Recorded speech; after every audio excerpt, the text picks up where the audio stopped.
and Cents segment.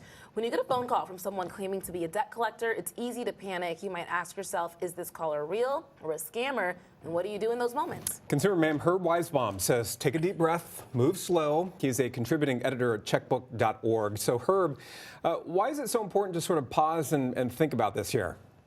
Because a caller could be a scammer, Steve, and even if the caller is legit, you need to verify all the information you've been given and consider your options the right to dispute the information you've been given.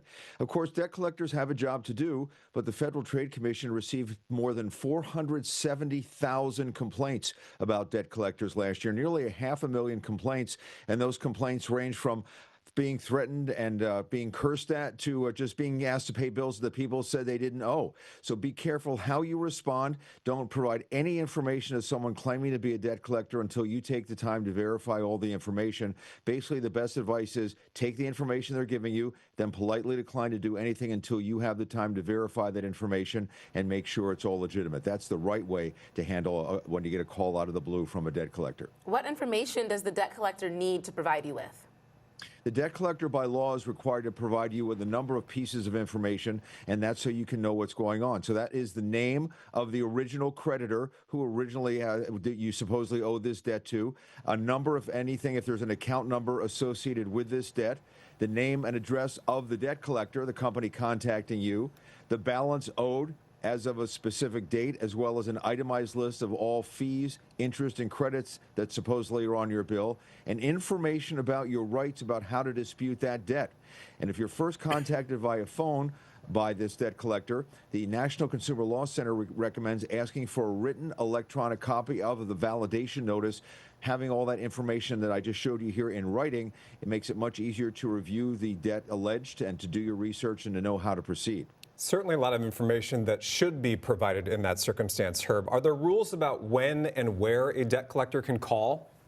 Yes, there are specific rules about when and where you call and how to make them go away if you want to. They can't call before 8 o'clock in the morning or after 9 o'clock at night unless you specifically say that it's okay to do that. They can't call you at work because that's considered to be a harassing tactic unless you agree to be contacted at work.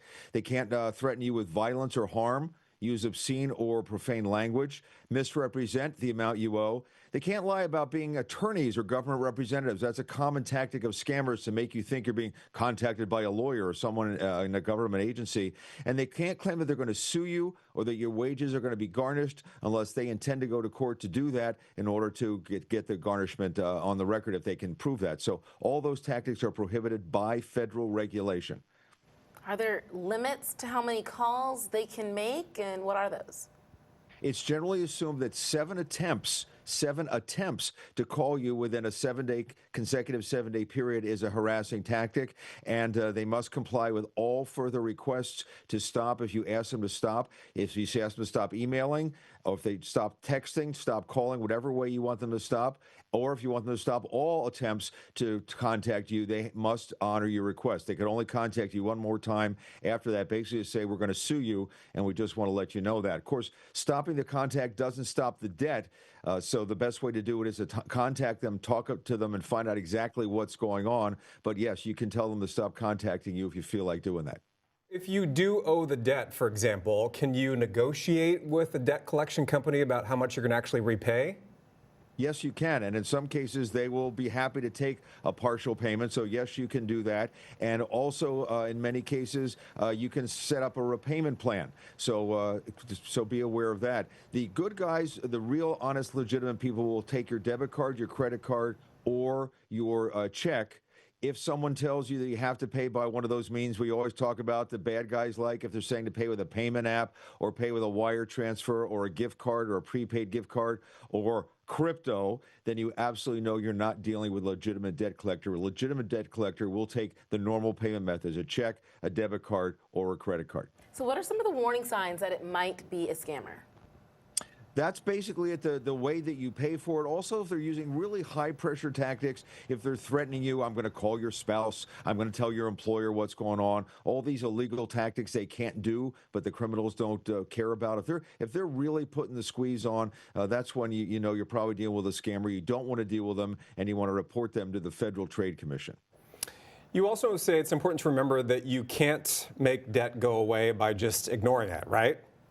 Right. Even if you tell them to stop contacting you, the debt is not going to go away, and it's going to be reported on your credit file. That is going to dramatically drag down your credit score. And as we know, credit scores are really important this day for everything, from being able to get a utility to getting a credit card to the loans you're going to pay, the interest rate on a car or a used car, or whether you can rent an apartment. Credit scores are critically important these days. That's going to drag that down, so you need to deal with it. If you don't know what to do, either you should talk to a lawyer, or better, start with a credit counselor, a certified credit counselor, nonprofit, who can help you. Even if this has gone to collection, they can try to steer you in the right direction. The National Foundation for Credit Counseling has a list of credit counselors you can talk to. nfcc.org is their website. Usually the first consultation is free. nfcc.org. That's a nonprofit credit counselor who will be working for you, may be able to put you in the right direction. And we go to find out more.